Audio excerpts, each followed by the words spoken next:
You're listening to CFRN, the Christian Financial Radio Network.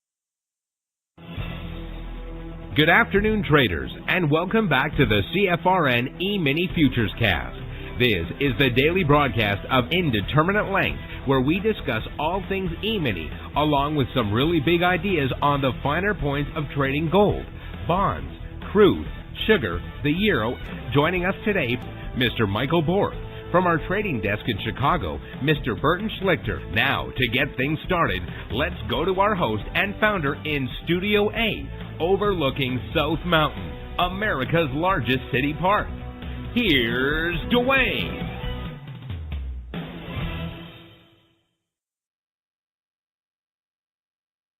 Good afternoon. Welcome back. Today is Tuesday, 30th day of December, 2025. And our last broadcast day of the year. And what a year it has been. Thanks so much for joining us today.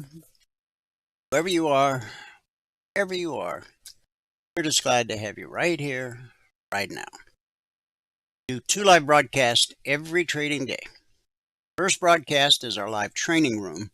That one's private, members only, and those taking their 1-week free trial. If you haven't taken your 1-week free trial, when Michael joins us in about an hour, he'll walk you through step by step how to take the trial. It'll take you about 3 minutes. We'll get your indicators up and indicating today, and your trial will run all the way through next week. It's 5 consecutive trading days, so don't worry about weekends and holidays. Those do not count against you, and there's no credit card required for the trial.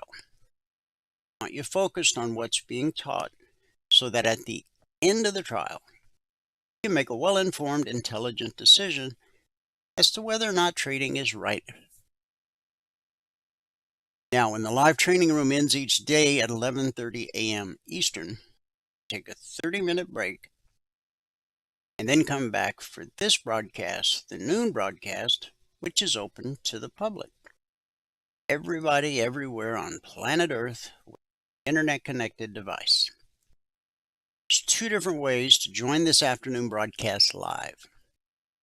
Best way, you only have to do it once.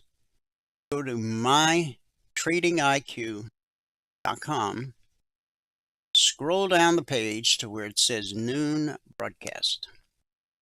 Click the link, fill out the 30-second registration form, and you're done. What will happen going forward is every trading day, you'll get an email about an hour before this broadcast starts. Email, there will be a link. So at 12 noon Eastern, all you have to do is click the link in the email, and it will automatically log you into our platform. The benefit there is you'll have access to the question box, so you can ask questions and participate in the discussion. Of course, there'll be days you're out of the office, away from the desktop, but you still want to join live. And some days you'll be busy, so you can't join live, but you do want to get caught up later. Both of those via our YouTube channel, which is easy to remember. youtube.com/CFRN. That's the Christian Financial Radio Network since 2005. But all you have to remember is youtube.com/CFRN. Not only do we broadcast live every trading day on our YouTube channel, as we're doing right now, simulcasting. We also archive each and every daily broadcast. Currently, there's over 2,900 daily episodes archived for your educational and viewing pleasure. And if you're new to our neck of the woods, it's a great way to get to know who we really are. Thanks to the power of YouTube, you can scroll back 6 days, 6 weeks, 6 months, 6 years, even more. Now, obviously, you're not going to watch them all. You need to. But it's a great way to see how we've evolved over the years. Once again, or now, day by day by day. Again, you're not going to watch them all. You need to watch them all.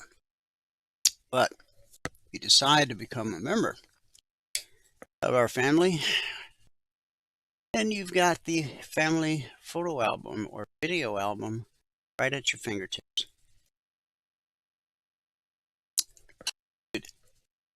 See what we were up to 5 years ago on this day in history. 6 or 7 or even youtube.com/CFRN. On the left side of the screen is our schedule for each afternoon broadcast. Start where we always do with our daily devotional. The new topic we began yesterday, the power of God's blessing. Our scripture today is Numbers 6 verses 22 through 27. And I'm going to share it with you from the NIV translation. The Lord said to Moses, "Tell Aaron and his sons, this is how you are to bless the Israelites. Say to them, the Lord bless you and keep you. The Lord make his face shine on you and be gracious to you. The Lord turn his face toward you and give you peace. So they will put my name, the Israelites, and I will bless them." Again, that's Numbers 6, verses 22, 27. God's blessing unites believers. To bless means to pronounce God's goodness over something or someone. In Numbers 6, God instructs Moses to teach the priests of Israel to pronounce the Lord's blessings upon the believers. This blessing is not a magic spell that people use to get something done to their own advantage. This blessing shows God's desire that his presence on them and give them peace. Priests were to give this blessing to the people of Israel in their gatherings before God, Jewish meetings and family gatherings, and also in Christian assemblies. This blessing from number 6 is still used to wish each other of God. God has the welfare of his children in mind here, and it gives them fairness, dependence on God's blessing. He himself gave these words to Moses. That shows how important it was to him. Individually and as his church are dependent on God's blessing. Question to ponder: in what ways are we as believers unified by God's blessing? Let's pray. Heavenly Father, Prayer today is that you would bless us and keep us in this coming year. Make your face to shine upon us, gracious to us. We ask, Father, that you would turn your face toward us and give us peace. May your holy name rest upon our lives. May we walk each day loving care. It's in Jesus' name and pray. Everybody said, Amen. Amen and happy Tuesday. Let me give you the numbers. Start here in the U.S. with the cash markets, or the indices as they're called.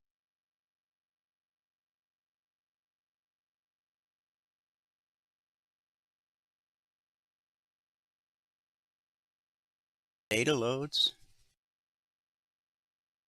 Another kick in the pants. There we go. Sometimes you gotta kick it twice. Okay, starting here in the U.S., the Dow is currently down 129 points.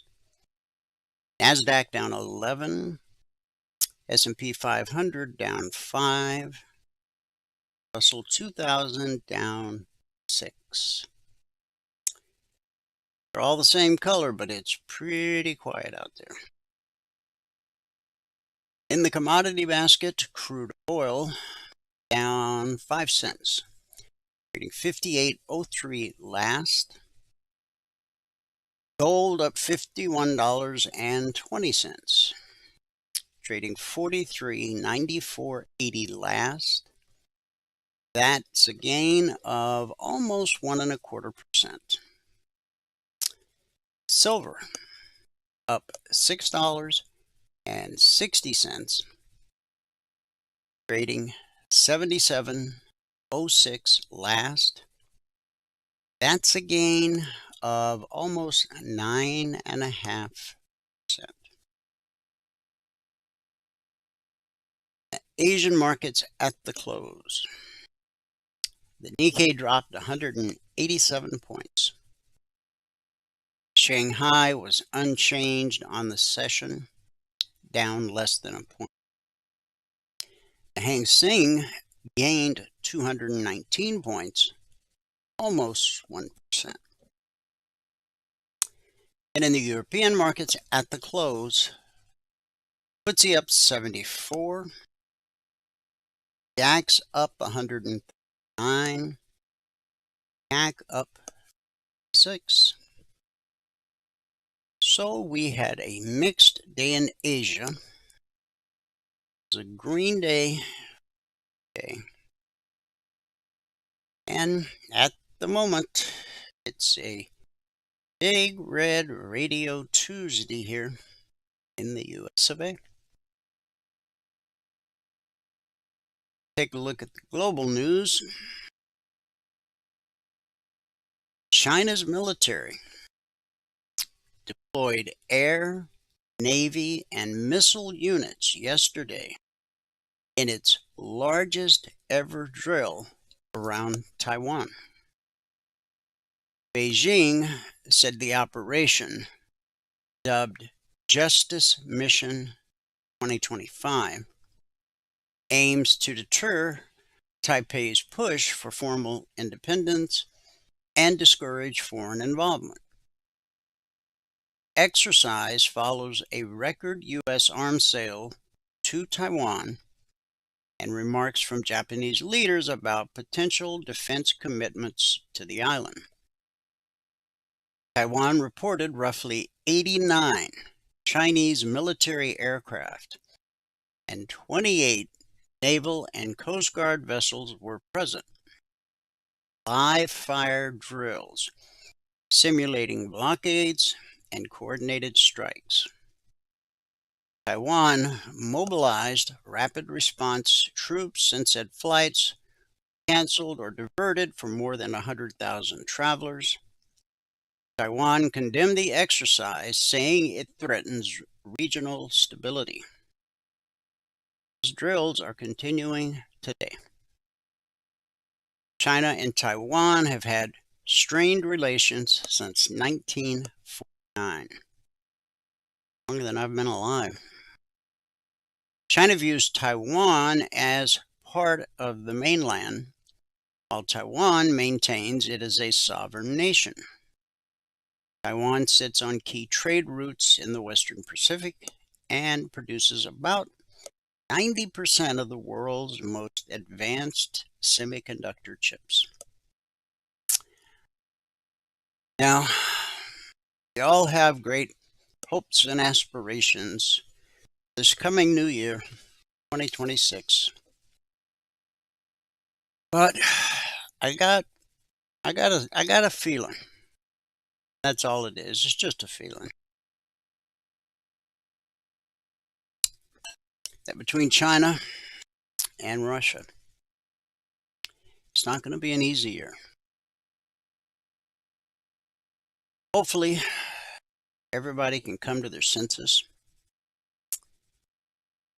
Most of us just want peace. That's all. Since time began. There's always the few who don't want peace. Riches, power, and control. And that goes from the top of the food chain all the way down to the local HOA. It's part of the human condition. Pray for safety of all those involved. And pray that American soldiers will not be required to put boots on the ground. Moving on. Life gives you Lululemon Athletica founder Chip Wilson is launching a proxy fight with the company, revealing yesterday that he nominated 3 directors to the company's board. The decision comes weeks after the announced CEO Calvin McDonald's exit without a successor. McDonald ran the Vancouver-based company for over 7 years, taking its stock to a height of over $500 per share in 2023. Now that's, once upon a time, you couldn't go to your Soul Cycle class unless you were wearing, I'm not sure if that's still the case or not. But the company's stock has fallen, dropping 45% this year amid tariffs, reduced consumer spending, and increased competition. Wilson is Lululemon's second largest shareholder. He has criticized the board's lack of a succession plan. Now he's nominating former executives from ESPN and Activision, as well as a former CEO from rival company On Running. It is separate from activist investor Elliott Investment Management's public campaign to see Lululemon hire former Ralph Lauren executive Jane Nielsen. Wilson founded Lululemon in 1998 and led the company until 2005.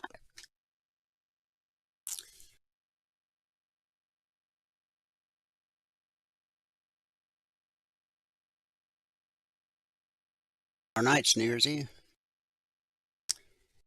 More than 360 million glasses of sparkling wine are expected to be consumed in the U.S. tomorrow, as over half of Americans gather with friends and family to ring in the new. Roughly 1 million people historically pack into New York City's Times Square.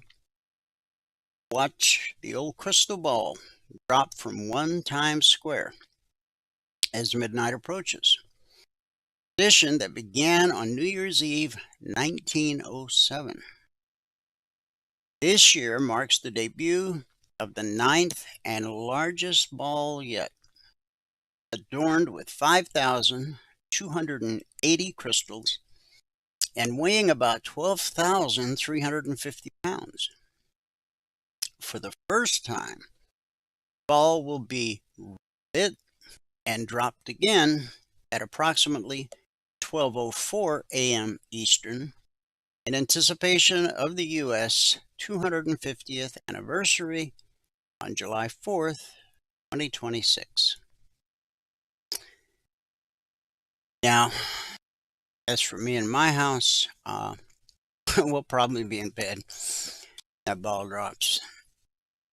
But I can tell you that if I were a younger man,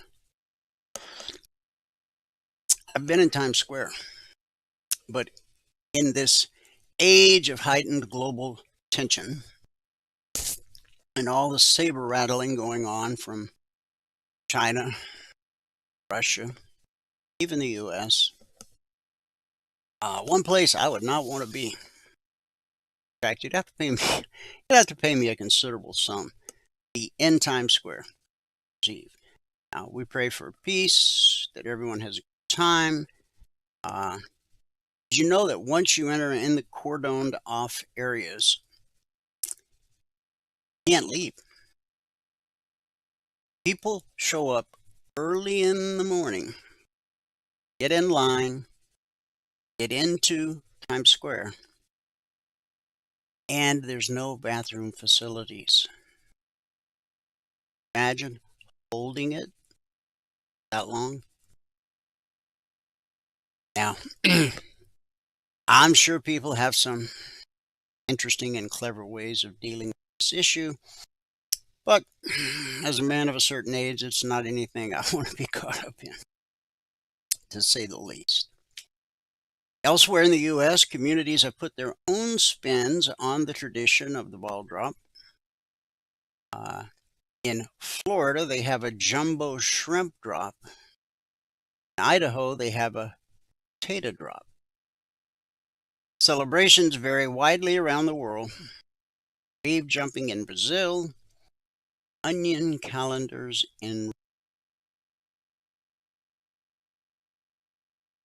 and all those New Year's resolutions, people really still do them. I'm sure they do. How long did it take you to break yours last year? You kept it? Oh, I'm surprised, to say the least. All right, turning to Wall Street. U.S. stocks wavered after the open bell this morning as Wall Street looked after a tech-led slide in the final stretch of 2025.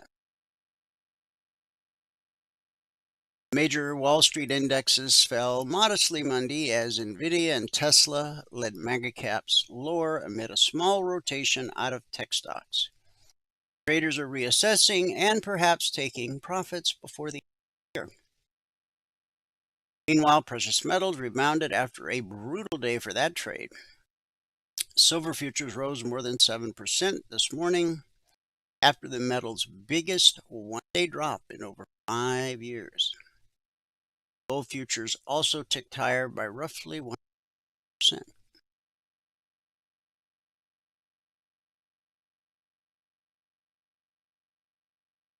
When 2025 began, average U.S. tariff rate stood near 5%.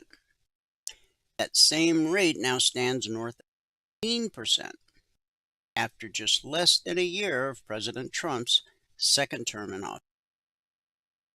As the calendar flips to 2026, analysts see only limited opportunities for de-escalation in the year ahead. Trump's last major tariff move of the year came last month. He removed tariffs on goods like coffee but elsewhere, the president seems as intent as ever on rates at current levels. Latest calculations from the Tax Foundation find that the average applied U.S. tariff rate is 15%. Yale Budget Lab calculates an overall average effective tariff rate for consumers of 16.8%. Both outlets note these levels mark the highest rate in at least 80 years. And guess what else?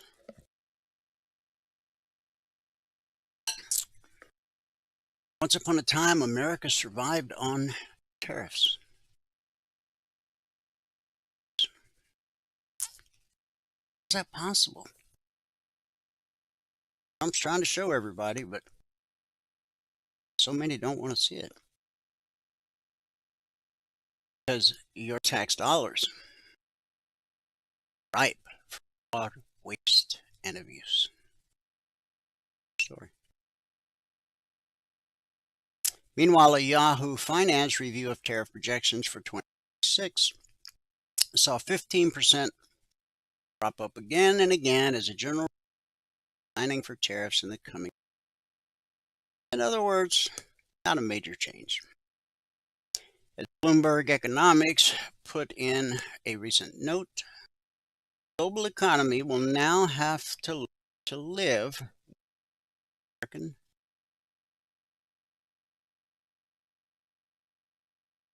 I mean, the world's been getting a free ride for far too long. Everybody needs to pay their fair share, right? Reuters, Warner Brothers Discovery, is expected to reject Paramount Skydance's amended $108.4 billion hostile bid, despite billionaire Larry Ellison backing the media giant's offer with a personal guarantee. Both Warner Brothers and Paramount declined to comment on the report. The decision could keep Warner Brothers on track to pursue a rival cash and stock deal with Netflix, underscoring concerns over valuation, strategic fit, and deal certainty despite Paramount's attempt to sweeten its offer. Paramount had said that Ellison was open to personally guarantee equity financing backing the bid, aimed at easing doubts. That has a dog. It's earlier. And Warner Brothers Discovery currently trading up 13 cents a share, $28.92. Netflix, on the other hand, down 36 cents, trading $93.78.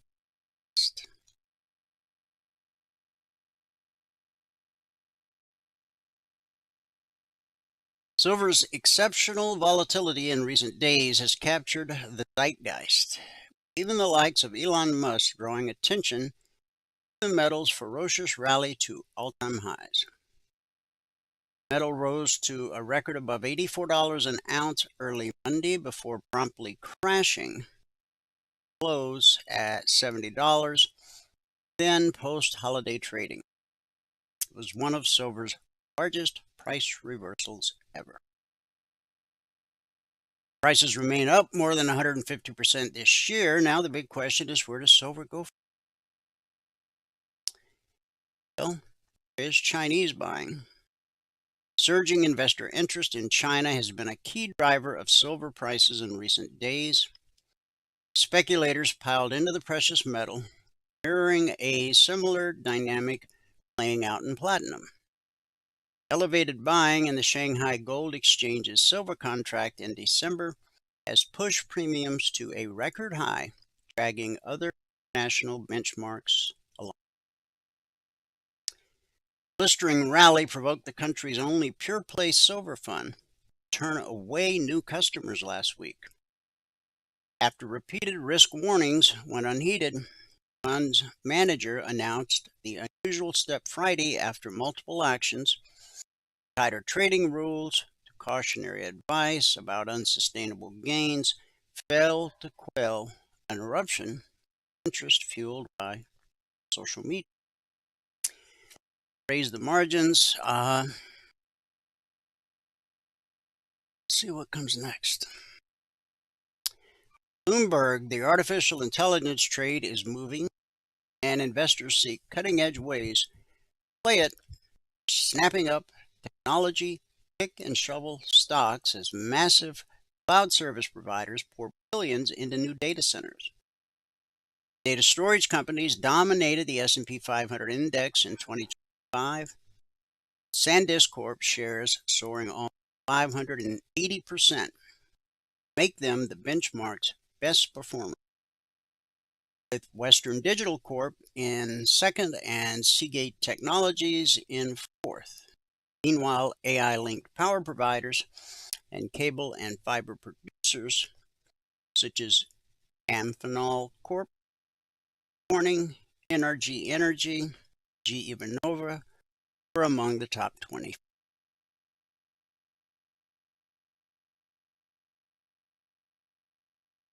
Speaking of platinum prices are on track for the strongest monthly rally in nearly 4 decades, fueled by the EU's U-turn on its 2035 combustion engine ban. Tight supply backdrop and rising investment demand for precious metals. Platinum and palladium, both used in auto catalyst or catalytic converters that reduce car emissions, surged this year as U.S. tariff uncertainty and a rally in gold and silver helped offset long-term headwinds, rise of electric.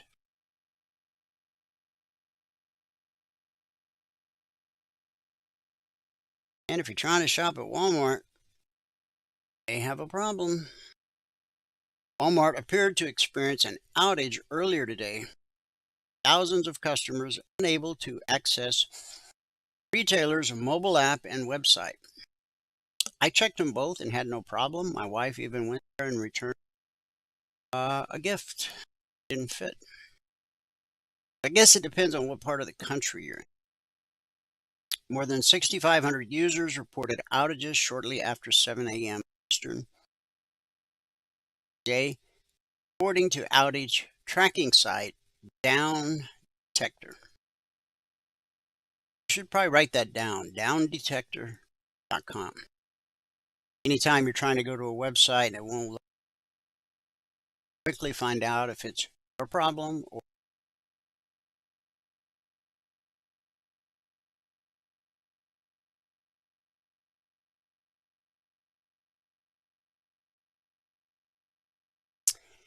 Harvard University today, professors who teach Western history are history. James Hankins, a specialist in Renaissance thought, was one of the last holdouts. Now Hankins, who just published a hefty book that teaches what Harvard doesn't, Golden Thread, A History of the Western Tradition, Volume 1, has decamped for the University of Florida's Hamilton School of Classical and Civic Education. It's not the warmer weather that's drawn him away from Massachusetts. It's the contrast in intellectual climates. Frozen and dead, Western history is concerned. Harvard, full of green shoots at the University of Florida. They have not hired with tenure a historian in a Western field, ancient, medieval, early modern, or modern in a decade. Hankins says about his Harvard department. In that time, lost 8 senior historians in Western fields, all major figures, death, retirement, or departure from other universities or other universities. I will be the 9th, and I am not expecting to. Loss isn't just Harvard's. Replacement of Western history by global history has done serious harm to socialization of young kids. All these Gen Zers out there, they're not being taught history. History you and I were taught. You know what actually happened. We grew up knowing, as a historical fact, socialism bad, communism bad. Not bad just because that's not how we believe, but bad because it doesn't work. And a lot of money kids to go to these Ivy League schools, and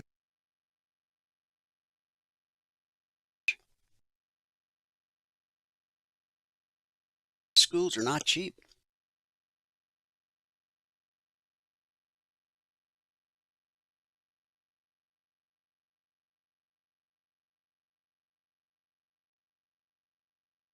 And there's no one who hasn't heard about all the fraud in Minneapolis, but it's not just there. Federal agencies descended on Minnesota this week to investigate suspected fraud at child care centers and other facilities after a viral YouTube video claimed to uncover $110 million in fraudulent payments, intensifying scrutiny of the state's oversight of public assistance programs. Now, Governor Tim, he says, yeah, I've been trying to put a stop to this for years. Oh, that's a guy I want to vote for. But some at the FBI and other places think quite the opposite, that he has played a very and allowing this fraud to perpetuate. But until somebody goes to jail, it's just going to keep happening. And then it'll still continue to happen.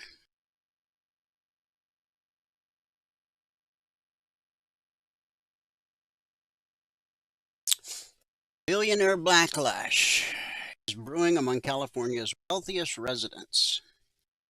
Proposed 5% wealth tax. Some warning they could move their businesses and their money out of the state. State analysts warn that if the measure becomes law, California could lose hundreds of millions of dollars in tax revenue each year. Jobs, investment, and innovation tied to its tech-driven. So what is the Billionaire Tax Act, you ask? 2026 Billionaire Tax Act, backed by a health care, would impose a one-time 5% tax on residents worth $1 million, including on assets held in stocks or private. The tax would apply to anyone considered a California resident on January 1st, 2026, even if voters approve the measure. Golden State is home to some of the country's wealthiest tech leaders, including founder Larry Page, Meta CEO Zuckerberg, and Oracle's Larry Ellison. Under the proposal, each could face a one-time tax of $1 billion or more. Now, this is on unrealized gains. How many times have you had a stock low price to a high price and then return to a much lower price? Now, if you've ever bought any stocks, experienced it, or you're uncannily lucky, and I want. Now, if they get away with this, they say it's a one-time thing. 5% of a billionaire's wealth, they won't even miss it. They get away with it. You think you're calling it a one-time deal, but you think they're not going to come back again next year? Try to do it again. Now, admittedly, California is a beautiful place in some areas. Haven't been ravaged by fire and mudslides. But is it that beautiful? I mean, you can move on up the coast a little bit, or you could go south, Mexico. $10 will buy a whole lot of pesos. So, yeah, California as we know it be about to change. And according to surveys, Florida would be probably the one to move to. There you have it. That's the news. Logic 247 is our 24/7 around-the-clock E-mini service. It's not just E-minis, it's also crude and silver. Currently in week 387. For the last 387 weeks, we've issued over 21,100 individual handcrafted. And what we've averaged on a weekly basis is 20% or less of the alert stopped out based on just simple market structure, the simple process we teach.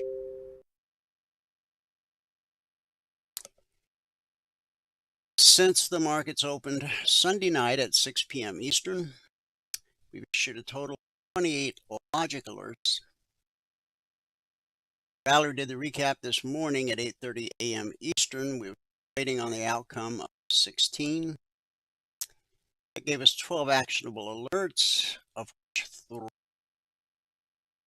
3% stopped out.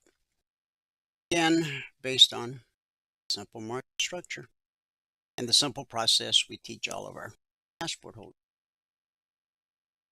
Now, the purpose of the logic alerts is to help you how to read it.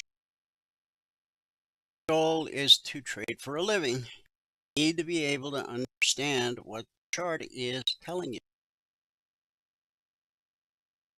You need to know how to spot where you're likely to run into resistance, potential support, and the reason why.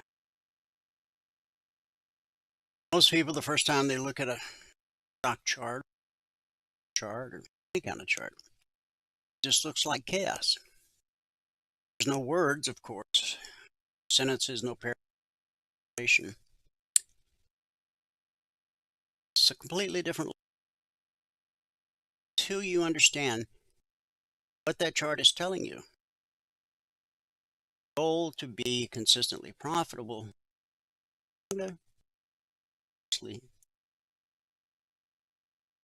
How to understand not only what's happening in the smaller time frame you're in, but the bigger picture that's driving what's happening in smaller time. 387 weeks, that's a long time. 7 years. Long before we had a Logic 247, at our original alert service, the concierge trade alerts. And now, a lot of ways. The purpose of this discussion, I'll just simply say, not around the clock like the logic alerts. See, the logic alerts get out at 2 a.m. or 2 o'clock. We have trade session is a session and vice versa. Every logic alert has an entry price, long or short, initial target, in most cases additional targets, and then a final trade to target. Whereas the CTAs are simply targets. But the purpose of this discussion, they don't come out around the clock. Typically, they come out 5 minutes before the Globex open, 6 p.m. Eastern. Tuesday session, right now, that will end at 5 p.m. Eastern today. Tonight at 6 p.m. Eastern will be the Wednesday session. Be the Wednesday session all the way up until Eastern tomorrow. Last night, I had to run some errands, and so I was a little late getting back to my desk. So what we typically say 5:55 p.m. Eastern right here says 6:05. It's late. What that means is all of our traders had all of these targets 5 minutes after the market opened as opposed to 5 minutes before. S&P 500, the Dow, the Russell, the NQ, silver. So let's go take a look at the S&P 500 daily chart. S&P is the bellwether. Start there each day. And got that bullish cross, lines above the price is now pinched at resistance overhead at the black step line. And you've got support times 2 right here at the 38% fib extension and blue and climbing. Next support below that would be right at the daily C.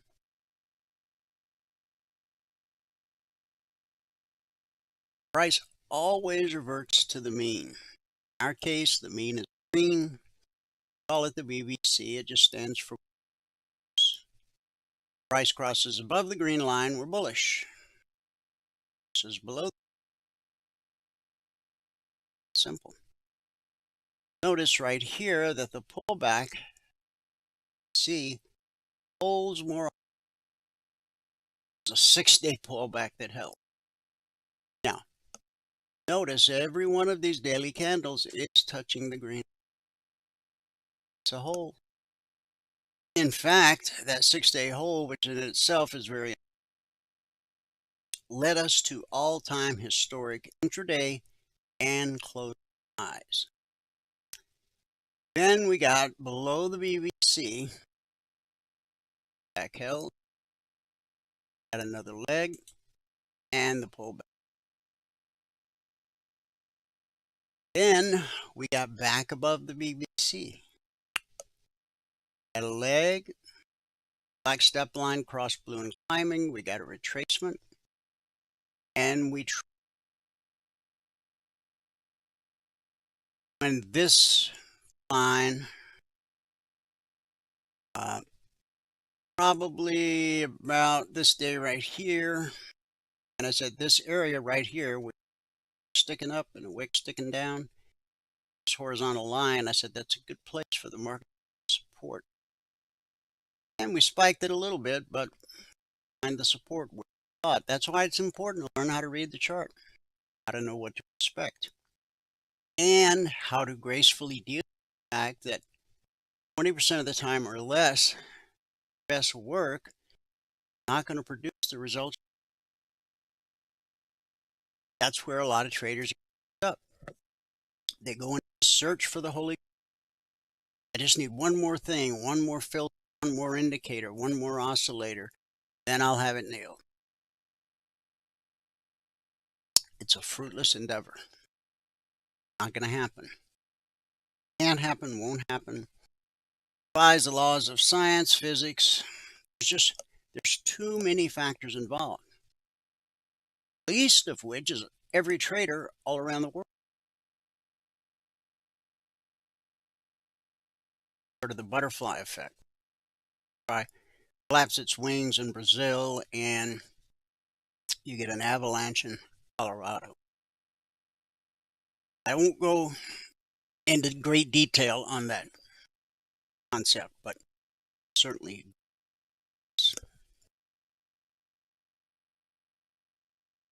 every trader in the market right now, institutional, retail, they can put on and take off trades at a second's notice.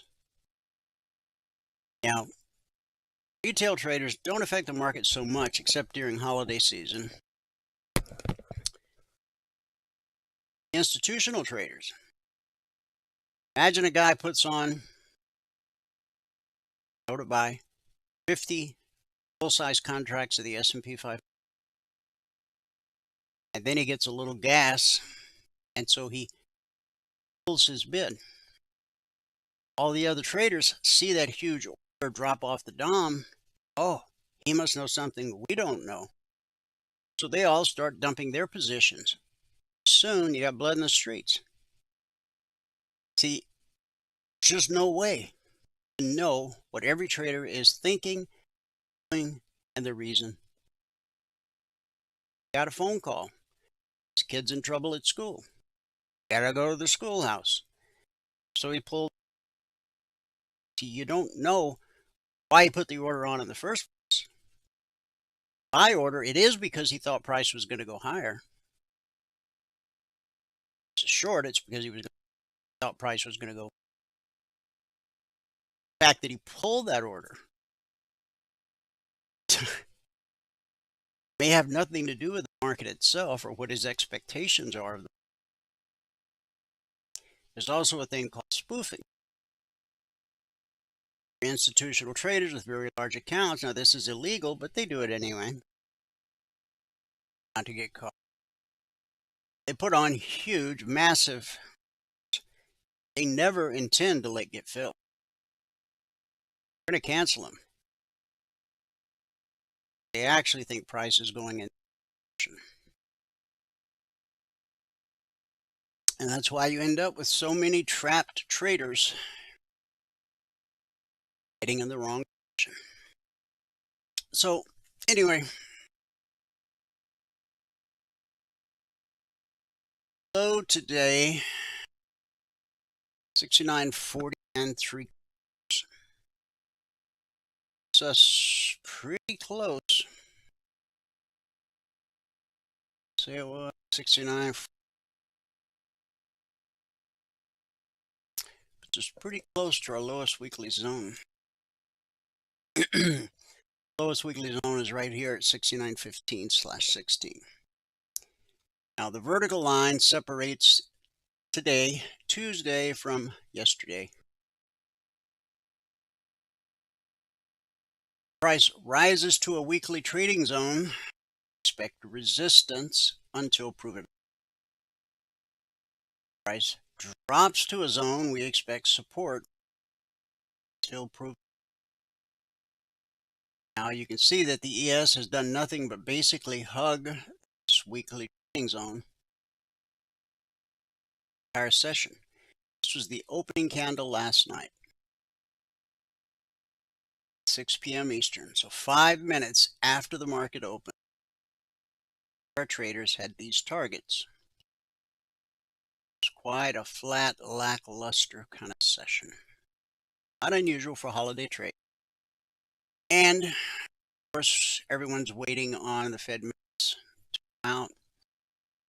And so that may have a little something to do. Below the zone, above the zone. It's very unusual. Although we did hit the short target twice, times, 4 Dow. Again, lackluster with a bias to the downside. We hugged the weekly zone until an hour before the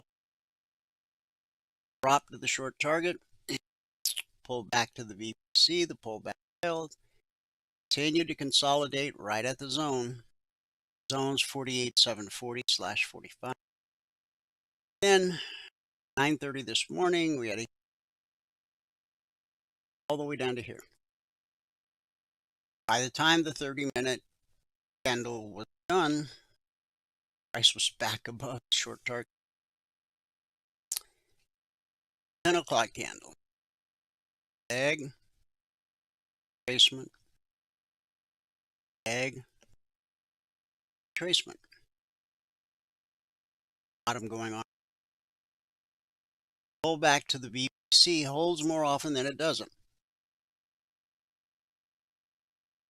Oh, is this one going to hold or not? You got to be patient. You got to wait. And then you make decisions. Price on the ES to trade long would need to get above all these highs right here.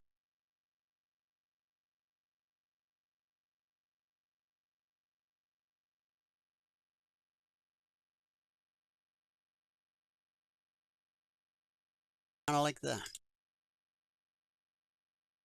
Perfect.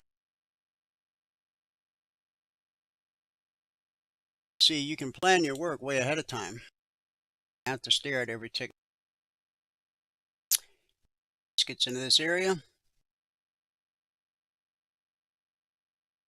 2. This, you got to scroll back. Say, how far back do you have to go? Today's low. Does that leave us? 570, 550. Not something I'd be real interested in. Sometimes the best trade's no. While this would be an acceptable long trade, I don't see anything on the short side I really like. Although here 620 down to 600, yeah, that would work.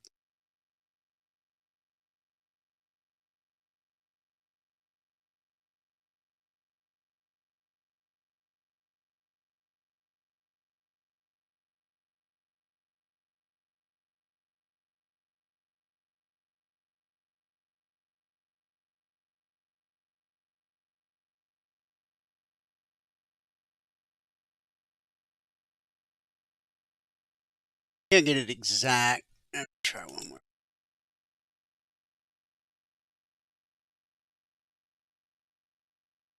You got a nice long opportunity, a nice short opportunity. That's if price gets there. Time you don't have to worry. On the Russell, here's where we open, and that same flat action overnight. Then Wall Street open, it's down to the short target.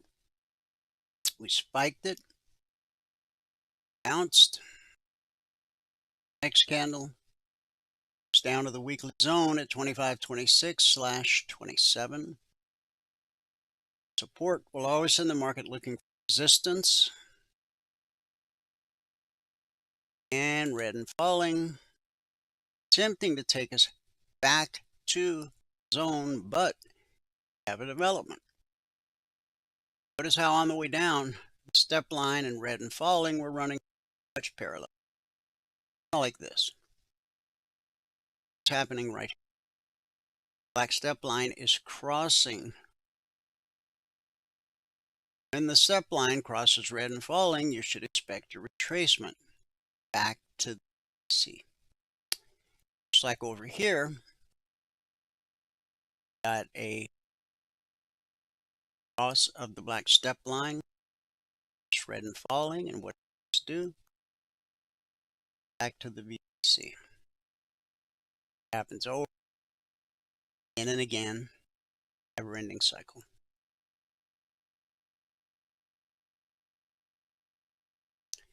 NQ flat. It hit the short target here, 2 a.m. And then we hit it again. Well, we got real close, and then we bounced back to the zone resistance, sent us back down to support. That gave us a bounce, another drop, back to the short target. Now price is resting on this weekly zone, and we're actually see blue and climbing. This is what I call this. So trade it long, I would wait for this to get up. That's when you bring out your range chart and find an acceptable entry in this area. Like 750, 770. It's 20 points. $20 a point, that's $4.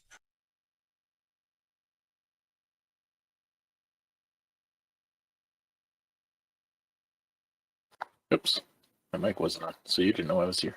Nope, Sorry. I had no idea. All right, guys, Michael's here.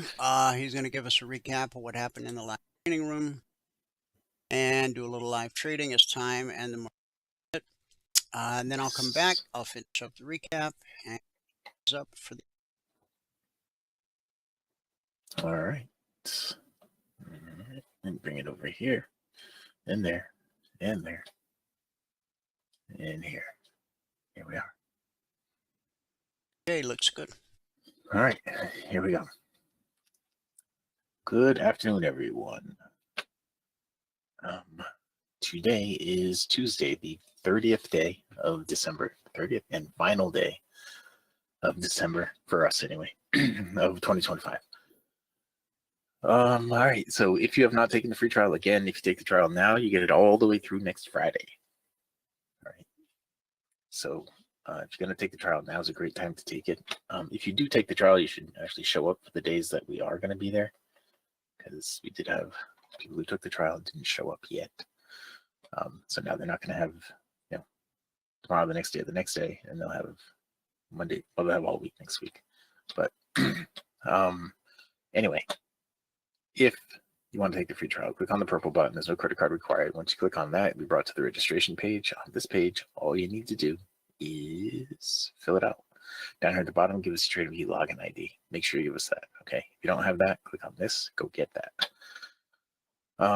The results today, I was saying yesterday, this had to be within 5 minutes or so. This had to be $350. We only got it up to $210 this morning, but we had a good day overall. We got up to 1,235, which wasn't. I wanted to get up above 1,250, but we got pretty close. I don't know. Overall, it was a good way to end the year. We were just about at the average on the year, the daily average on the year. We're a little lower than the daily average on the month, but that's okay. Now, if you're going to read the spreadsheet, you have to read all the CFTC risk disclosures down at the bottom. Today is the 30th and final day of filling out the spreadsheet for 2025.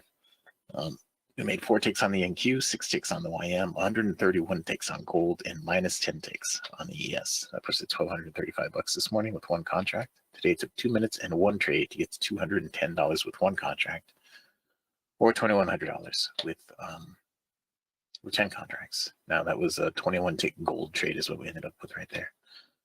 We took a total of 34 trades this morning with 6 stop outs. So we ended the morning session with 82.3% of our trades are break even or better, and our average for the month of December was 85.19% of our trades are break even or better in the room. So on the month, we're going to close it out with $25,527 over 19 trading days, averaging $1,343 per day. On the year, we got the goal every day that we traded this year. 223 out of 223 days, we got the goal. And we have now gone 65 days since our last non-green day. That means we got the goal and we gave it back because it was a blue day. We've gone 632 trading days now since our last red day. So that was, I want to say it was 2002. 2002 was the last time we had a down day, May 7th, I think, of 2002. A red day anyway, not the down day. Blue days are down days. But on the year, we're going to end the year at $278,985 with one contract in the morning session, averaging $1,251.05 per contract on the whole year. So that was with one contract. With 10 contracts, $2.7 million on the whole year. The total number of hours it took this year to get the goal for the day so far this year, we took 31.7 hours. We didn't even get up to 32 hours.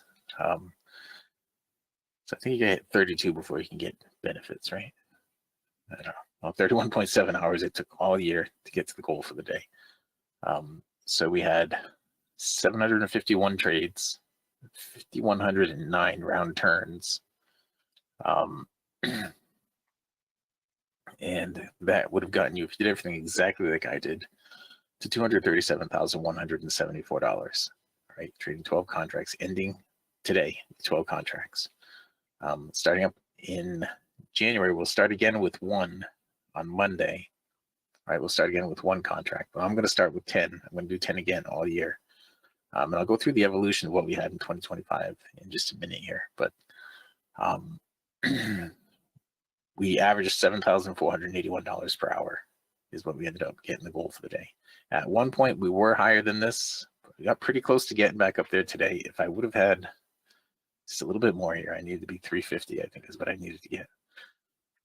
If I would have let that trade run, I would have had the 350. 35 ticks is what my target was on the gold.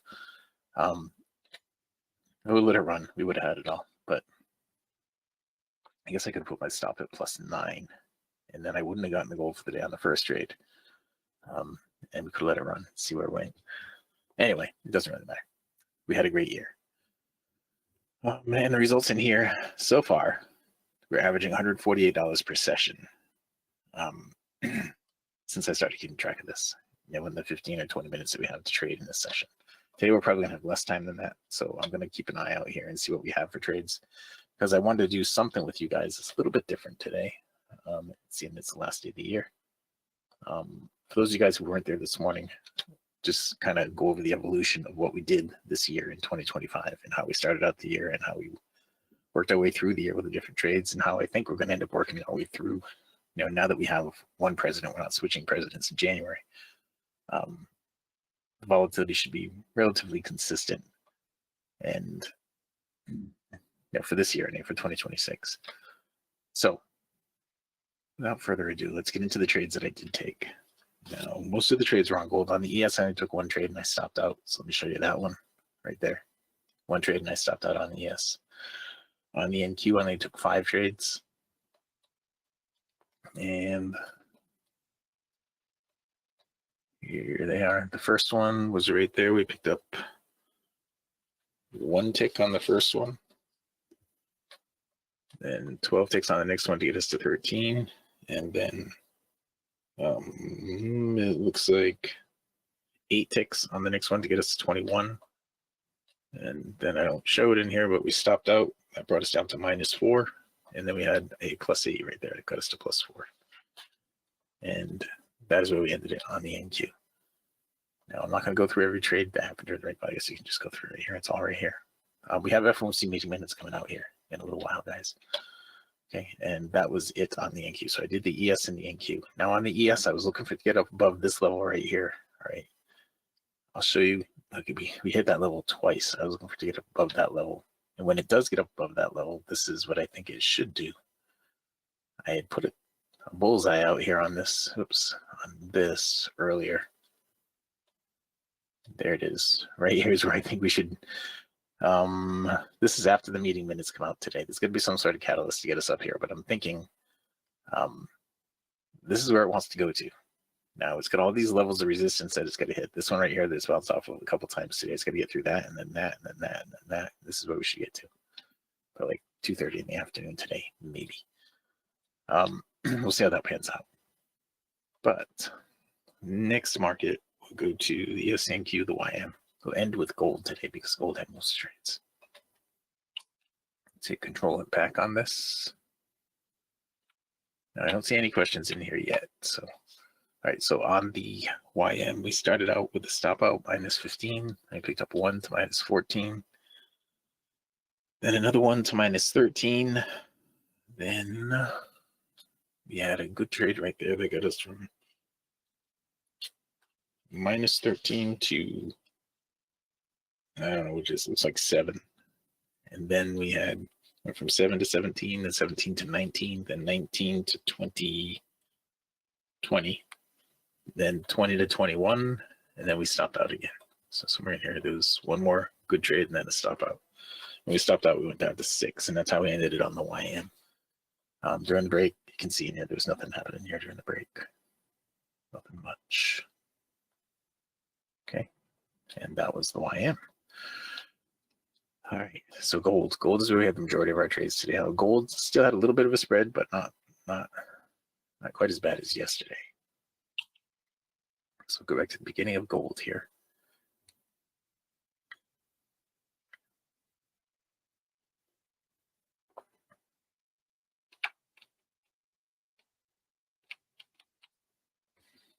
All right, here we are on gold, and this is where we got our goal for the day. On this trade right here, we got 21 ticks. So I was saying if I let it, I would have trailed my stop to +9. Would it have taken me out there before I went to 35? I don't know. It doesn't really matter. We got 21 on the first trade. And then we stopped out on the very next trade. That put us down to 6. Hang on. We went from 21 to 6. And then we stopped out again somewhere. It says because we went from 21 to 6 to -9. Then we started coming back, and then went to -8, then to -7. Then we had a big trade right there, and we went to +30.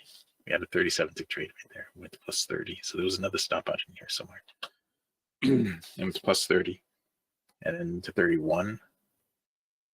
And then from 31, we went to 66. So we had a big trade there. And then from 66 to 81, 81 to 82, 82 to 92, and 92 to 95, somewhere in here. 92 to 95, and then we stopped out down to 80, and then to 83 and 84, 83, 84, 85. And there's trades missing. We went from 85 to 86, and 86 to 106, and 106 to 111, and 111 to 131. I don't know why I stopped trading in there, but we did have a bunch more trades here in gold. And we ended up with 131 ticks on gold this morning with 6 stop outs altogether. And during the break, gold looks like it might have had some stuff here during the break compared to the others. This was a short right there, a long right there. That wasn't good. Right, when I say it wasn't good, it was below the midpoint. This was a decent trade.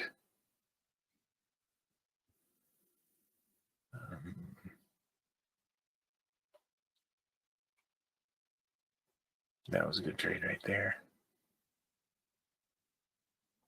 That was a good trade right there. That was a good trade right there. And that was it. And that was it. And that's how things went this morning. Now, the thing that I wanted to go over with you, kind of like an evolution of the evolution of 2025. So we started out the year.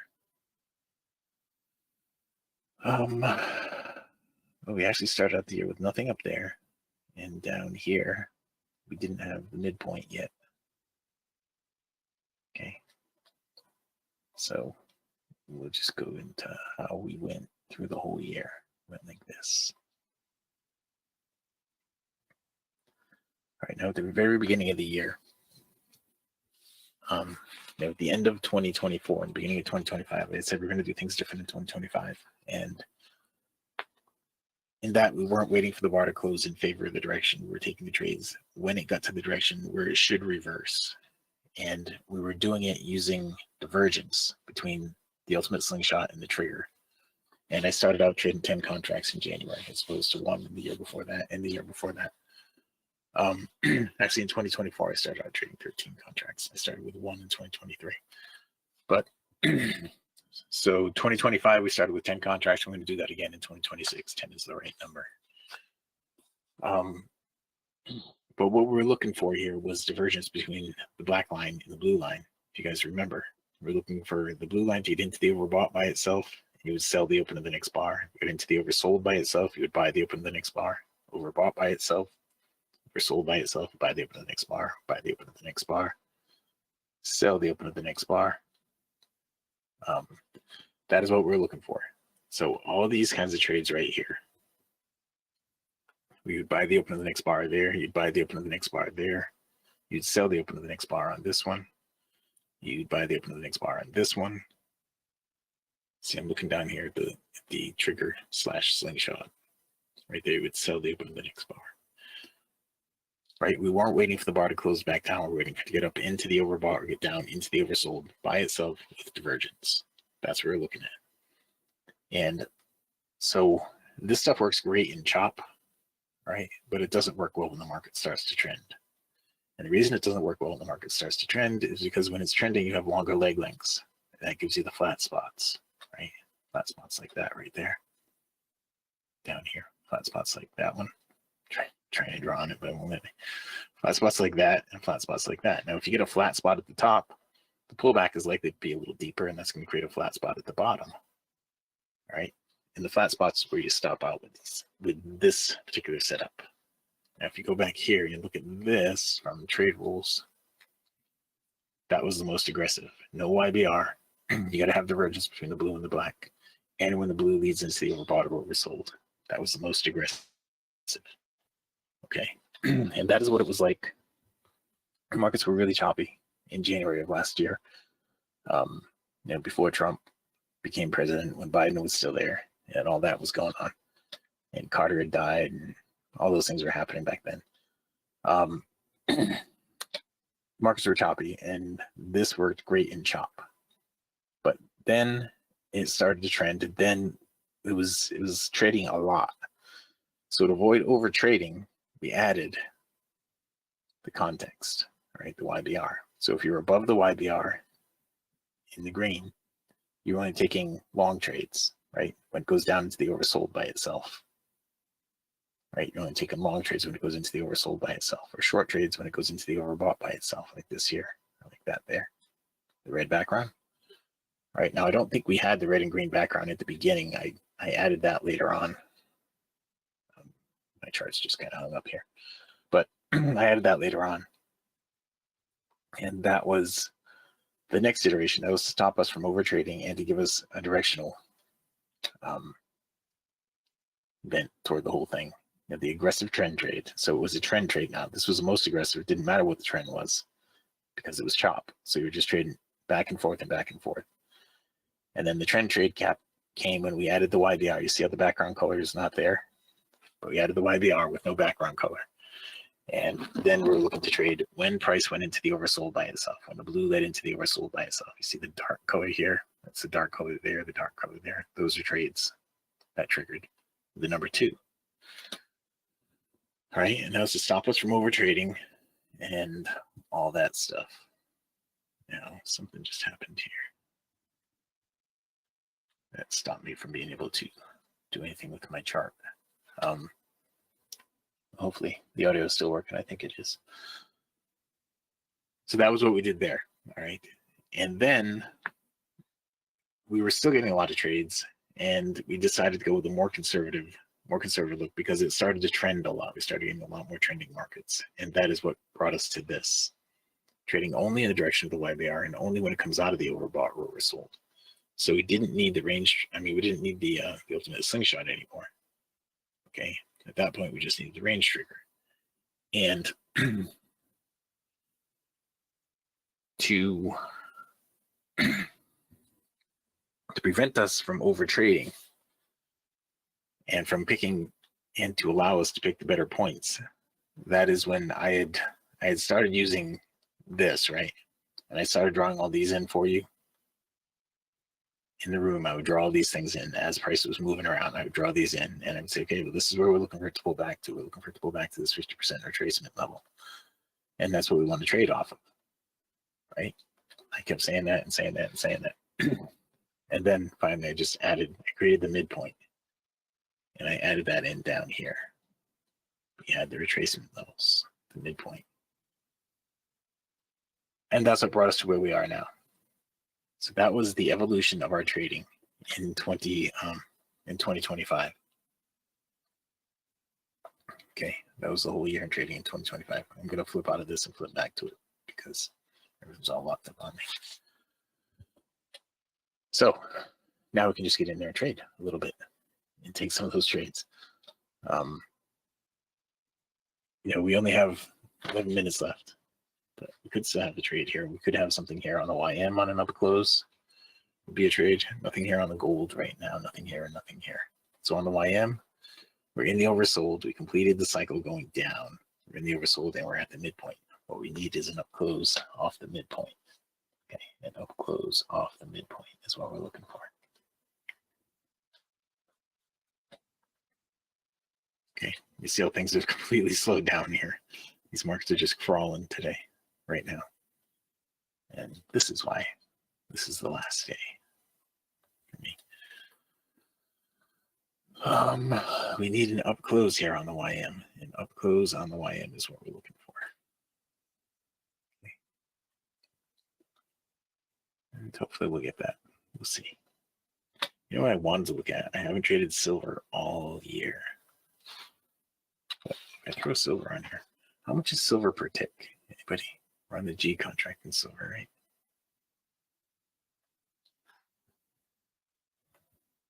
How much is silver per tick? Pennies is $100. 2 pennies is $100. bucks. Okay. Okay. I was just curious what silver looked like. It's a 39 range silver. It's not really giving us a lot of trades in there, is it? 39 range. That's right. 18 range. That's a little better. 19 range would have just given the trade there a second ago. Interesting.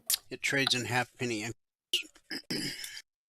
Okay, so it's 25 bucks a tick then. It's okay. Good. As we go into 2026, maybe I'll add silver to the mix a little bit since it's actually moving now. Up until this year, it wasn't moving at all. For years, gold was the mover and shaker out of the middles. Well, copper's been moving a lot too. All right, so the YM did not end up giving us a trade. Nothing else looks like it's going to right here. And we have about 8.5 minutes left. 8.5 minutes left. It'd be 1:30.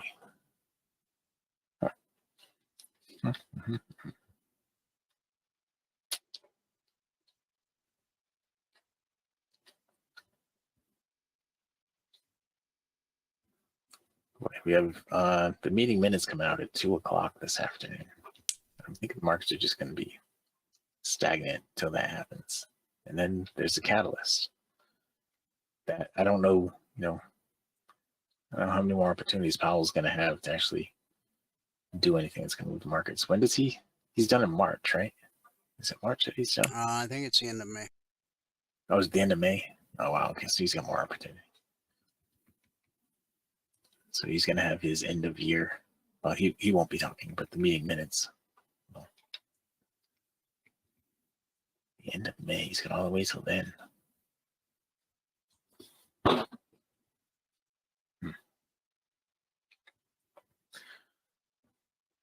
I have to say, the first year of Trump was significant. It And he certainly reversed as much of the Biden garbage as he could. And, well,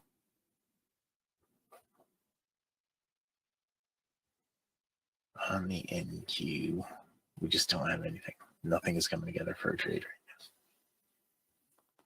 now. But we'll stick it out. You never know, something might pop.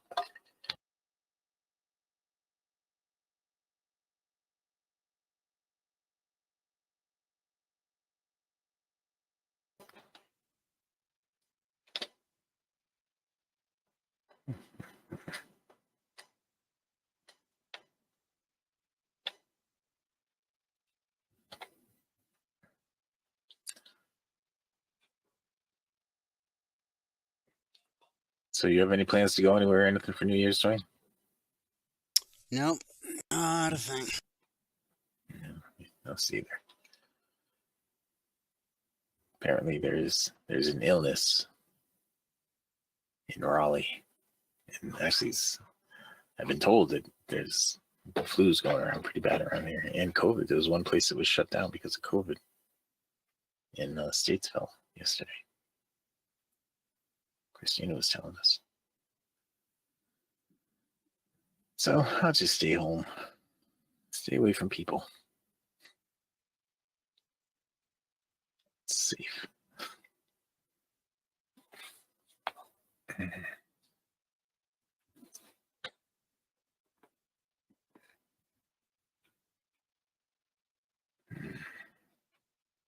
I was just thinking.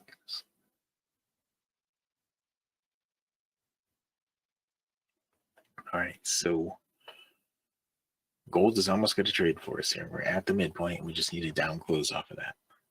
So we need 10 ticks from the high of the bar. 7.4 will be selling 6.4. We're almost there already. Is a 9 range, right? Oh, it's a 19 range. That's why it's so off. It's a 19 range. It's not a 9 range. It's supposed to be a 9 range. Okay, so 10 ticks off that. It got me into the trade. Mistakenly, and I'm going now to break even right here. It's 6.4. Okay, I'm out. break even. The 6.4. That's a mistake. Make my last trade in a row. Mistake. That was on the 19 range. Okay, well, from the 19 range, it needed a down close, but the down close from the 19 range is going to be 5 points from the top. So that would be at 82.4. And it didn't actually even hit the midpoint there. Back to the 9 range on that. We don't have a trade there on the 9 range. Okay. So my last trade of the year was a mistake and a break even. Hopefully we'll turn into something here in a minute or two.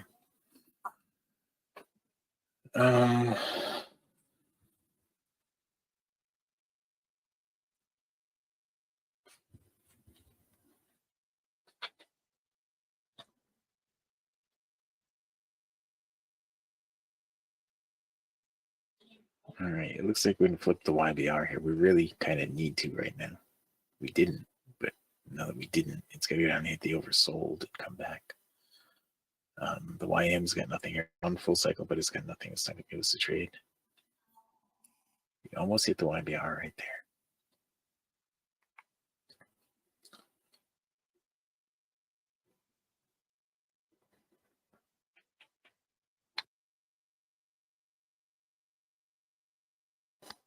No. You know if you're trading in the morning tomorrow or Friday? No, we are not. I expect there might be some activity on both days actually, because Friday's actually January. But I'm not even sure if it's a full day on Friday.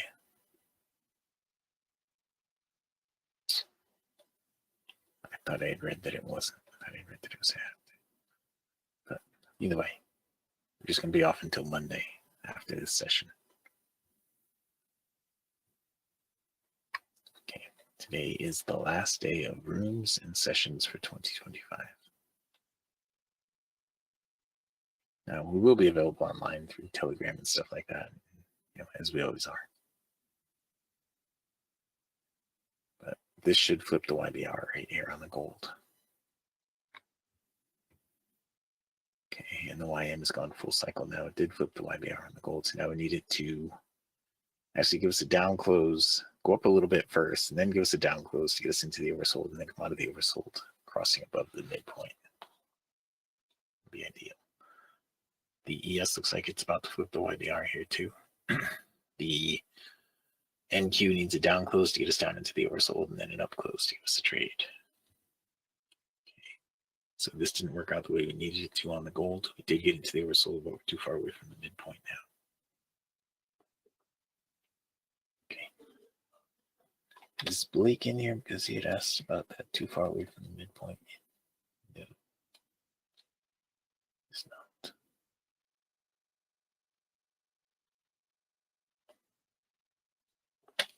All right, so for anybody who's new in here, looks like there's one person in here who might be new.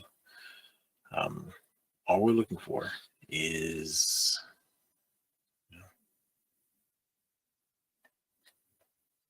we're looking for, if the background color is red, we're looking for shorting opportunities. We're looking for something like this, where price comes up and it hits the midpoint like that, gets into the overbought like that, and then on the down close, crosses back down below the midpoint, comes out of the overbought.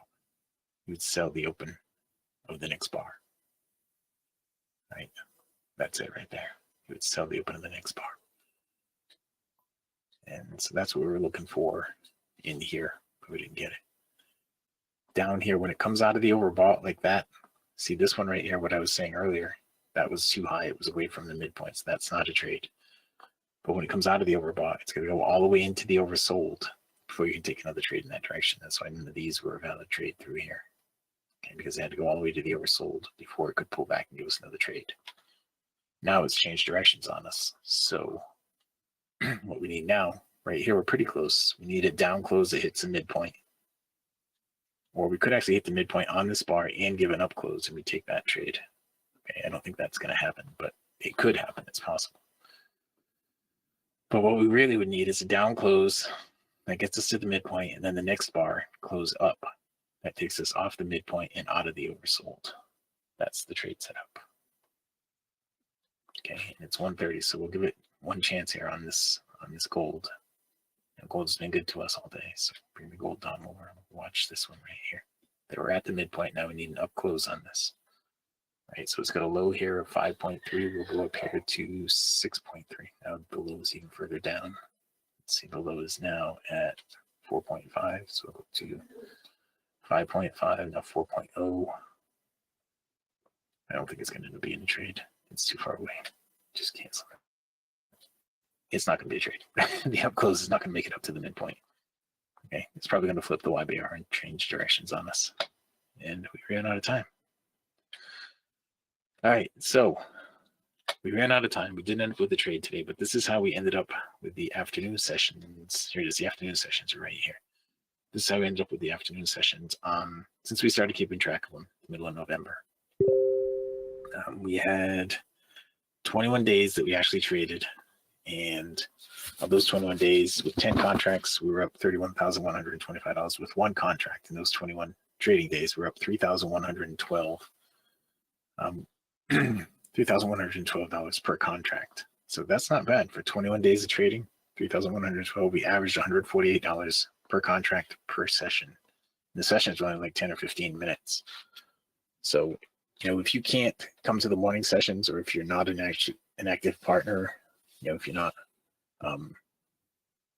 involved with us except for the free stuff that we do here, when we come here and I do this trading every day, for these 15 or 20 minutes that I do this trading every day, we generally make $150, pretty close to $150 a contract. We didn't do any today, but that's how it's worked out so far this year. And that's it. This is our last, my last session of the afternoon session for 2025. Again, I want to say thank you to Dwayne and everyone who is in here, who comes here regularly, and anyone who is new. A great year. 2025 was a great year for all of us, and I expect 2026 is going to be a great year as well. We're going to be doing a lot of the same things. We're not going to evolve as much at the beginning of the year as we had to last year. I think we have a pretty firm place, pretty consistent, doing exactly what we're doing right now. So I think going into this year will be a little easier as far as anybody who might be new. We're not going to be changing things and stuff, adding things. Right now we've been so consistent for the past, since we got the more conservative trade set up in here. Since we started doing number 3, which was, I want to say it was somewhere around June, something like that. You can see it all in the spreadsheet. If you go back and look at all the times in the spreadsheet, you can see when when there's less times taken to get the goal for the day and the numbers and all that stuff. You can see it. It's all there in the history of the spreadsheet. And for those of you guys who don't know, the spreadsheet goes back to January 2nd of 2013. So it's a lot of data in the spreadsheet. And that's it. With that, I will wrap it up and send it back out to fabulous Phoenix, Arizona for the last time in 2025. Dwayne, if you are ready. I am.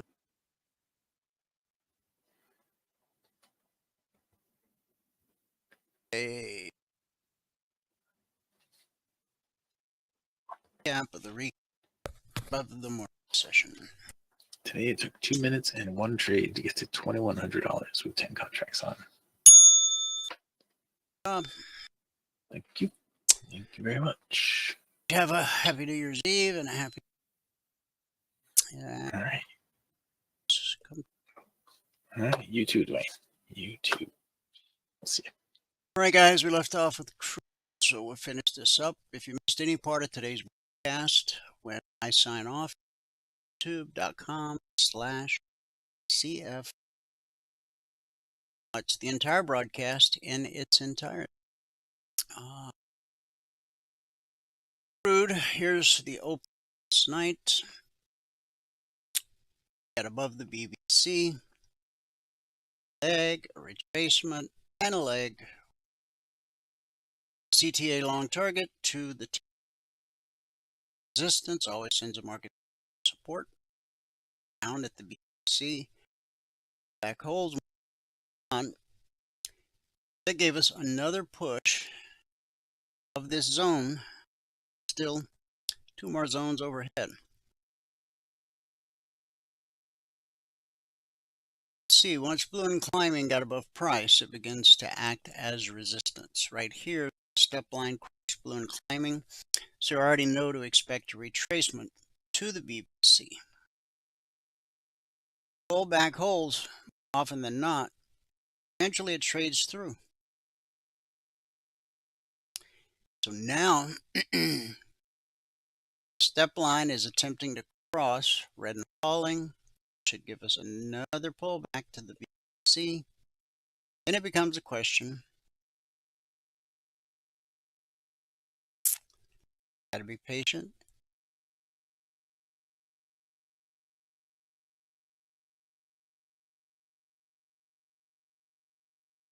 Oh, the lowest weekly trade by close of business on Friday. Time we close on Friday. Expect to be at or above the lowest weekly trading zone. That's how it's played out most of the time for the last 16 years. Published the weekly trading zone 16 years for our members. Come out at 6:15 a.m. Eastern. Once they're published, they're carved in stone. Change in whatsoever. Price drops below. As it's done. And it's been kind of a sideways session after the massive sell-off yesterday. And last but not least, silver. Here's where we opened last night. Got a leg and a retracement. Leg that took us up to the target. Retracement, leg, and then right back to the BBC and the top side of the long target. Support times 2. So we got a leg. It's up to the zone. Retracement. Hill. Resistance at the zone 77.8/77 to resistance right at 78.905 20 5 zone side, and then the time historic high Sunday night. It's open. This thing popped back up. A lot of areas to overcome. Again, we covered all the other markets, the indices, everything, fashion. Missed any of it? As soon as I sign off, /CFR. Today's broadcast in its entirety. We archive each and every daily broadcast. Currently, there's over 2,900 daily episodes archived, educational.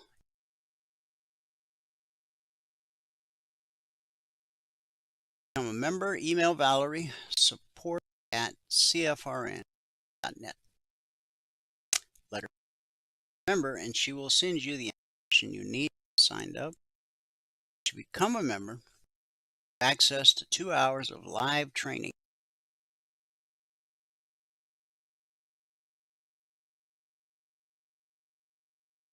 Top of the 2 hours of live group training, trading day, you have access to private one-on-one charge. All you got to do is ask.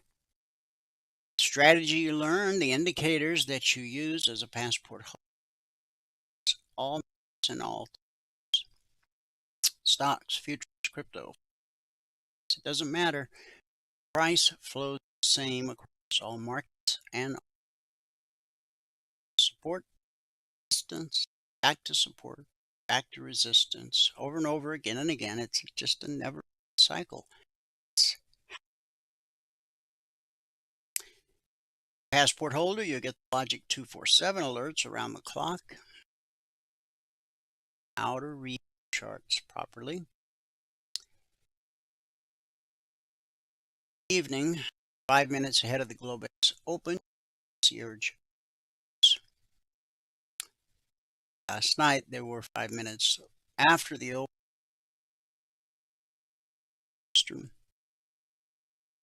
Every Monday morning at 6:15 a.m. Eastern, you get the trading zones. They're published, carved in stone for the entire week. Change in any way whatsoever. That's just a little over 16 years. 8th of December. It's the 16-year anniversary. As a passport holder, you're able to attend the members-only workshop every 3 and last but not least, you get the gold keys, all the private channels in Telegram. And there's everything a trader needs, all under one roof. Just email Valerie, support@cfr.net. Oh, she'll take good. All right, let's wrap it up. Okay.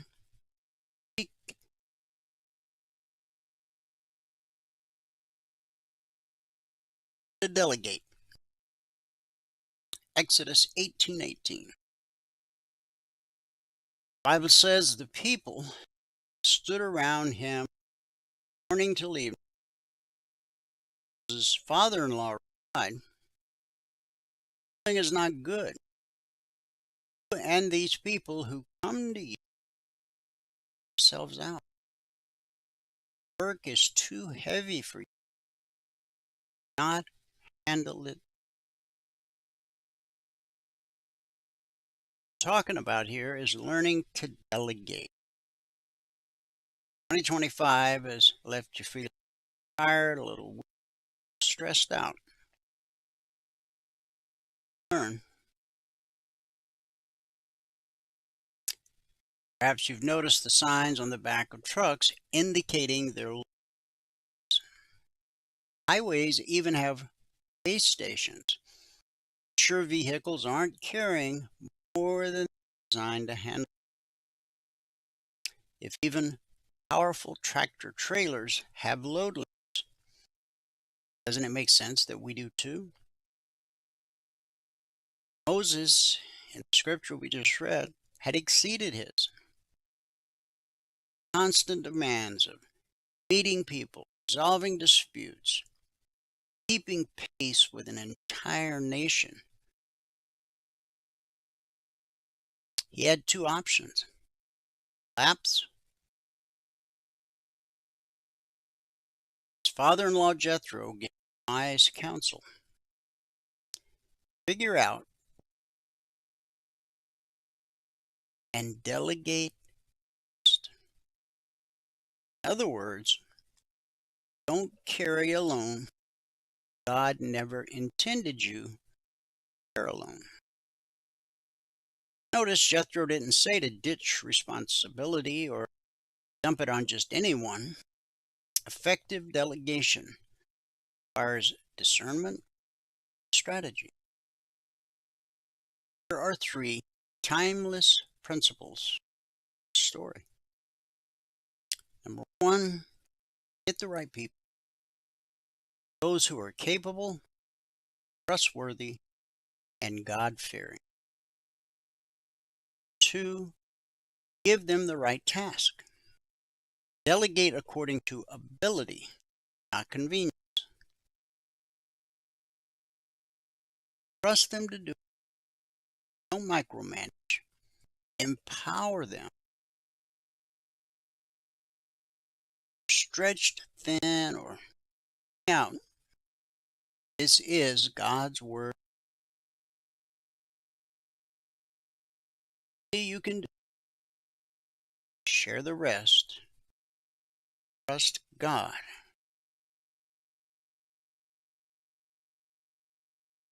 Thanks so much for spending this past year with us.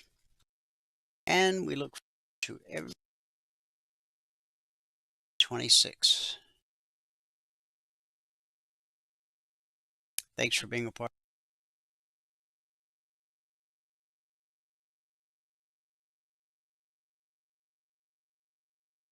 May God bless you and yours this new year. Plan for us.